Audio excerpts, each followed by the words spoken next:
Vote ചെയ്തു തരട്ടെ എന്ന് ചോദിക്കുക, പങ്കാളിക്ക് വേദനിച്ചാലും കൂടുതൽ വേദനിപ്പിച്ച് ഇത്തരത്തിൽ പെരുമാറുക, അതേസമയം താല്പര്യമില്ല എന്ന് പറഞ്ഞാലും വീണ്ടും അതിനായി സമീപിക്കുക, ലൈംഗികമായി ബന്ധപ്പെട്ടുവെന്ന് കൂട്ടുകാരോട് കള്ളം പറയുക തുടങ്ങിയ ആരോപണങ്ങളാണ് വുമൺ എഗെയിൻസ്റ്റ് സെക്ഷൽ ഹറാസ്മെന്റിൽ അംഗങ്ങളായ സ്ത്രീകൾ ആരോപിച്ചത്. സംവിധായകൻ മുഹ്സിൻ പരാരിയുടെ ഫ്രം എ നേറ്റീവ് ഡോട്ടർ എന്ന സംഗീത ആൽബത്തിന്റെ ഭാഗമായി പ്രവർത്തിച്ചുകൊണ്ടിരിക്കുകയാണ് വേടനെതിരെ മീറ്റു ആരോപണം ഉണ്ടായത്. പിന്നാലെ ആൽബത്തിന്റെ പ്രവർത്തനങ്ങൾ നിർത്തിവെക്കുകയായിരുന്നുവെന്ന് മുഹ്സിൻ പരാരി അറിയിക്കുകയും ചെയ്തു. ഇതിനിടെ കേരളീയം മാസികയിൽ വേടൻ പീഡിപ്പിച്ച പെൺകുട്ടിയുടെ അഭിമുഖമെത്തി. ഈ അഭിമുഖം വായിച്ച യുവ ഡോക്ടറാണ് വേടനെതിരെ ഇപ്പോൾ പരാതി നൽകിയിട്ടുള്ളത്. ആ അഭിമുഖം ഇങ്ങനെയായിരുന്നു: കഞ്ചാവ് കൈവശം വെച്ചുവെന്ന കേസിലെ പ്രതിയായ റാപ്പർ ഹിരൺദാസ് മുരളിക്ക് നേരെ ഉയർന്ന മീറ്റു കേസുകൾ വീണ്ടും ചർച്ചാ വിഷയമാവുകയാണ്. വേടൻ എന്ന് അറിയപ്പെടുന്ന ഹിരൺദാസ് മുരളിയിൽ നിന്ന് മോശം അനുഭവങ്ങൾ നേരിട്ട അതിജീവിത കേരളീയം സ്പെഷ്യൽ കറസ്പോണ്ടന്റ് ആരതി എം.ആറിനോട് സംസാരിക്കുന്നു. ദാരിദ്ര്യരേഖയ്ക്ക് താഴെ നിന്നുള്ള ഒരു കുടുംബത്തിൽ നിന്ന് വരുന്ന എനിക്ക് ഹിരൺദാസിനെതിരെ കേസിന് പോവാനോ സംഭവിച്ചതെന്തെന്ന് തുറന്നു പറയാനോ ഉള്ള സാഹചര്യം ഉണ്ടായിരുന്നില്ല. 2021 മറ്റ് അതിജീവിതകൾ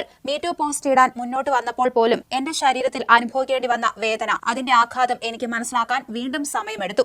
അന്ന് ഹിരൺദാസിനെതിരെ പറഞ്ഞതിൽ നിന്നും സാമൂഹിക, സാംസ്കാരിക, സാമ്പത്തിക സാഹചര്യങ്ങൾക്ക് ഒത്തിരി വ്യത്യാസങ്ങളുണ്ട്. ഇന്ന് ഹിരൺദാസിനുള്ള കൾച്ചറൽ ക്യാപിറ്റൽ എന്നെ പോലുള്ളവർക്ക് അവനെതിരെ വെറുതെ ഒന്ന് നിൽക്കാൻ പോലും പേടിപ്പെടുത്തുന്നതാണ്. ഞങ്ങളെ ഇപ്പോഴും കേൾക്കാൻ തയ്യാറുള്ള വിരലിൽ എണ്ണാവുന്ന കുറച്ചു പേരുണ്ട്. ഞങ്ങൾക്ക് മുഖവും പേരുമില്ലാത്തതിനാൽ ഒരു പരിധിക്കപ്പുറം അവരും നിസ്സഹായരാണെന്ന് ഞാൻ മനസ്സിലാക്കുന്നുണ്ട്.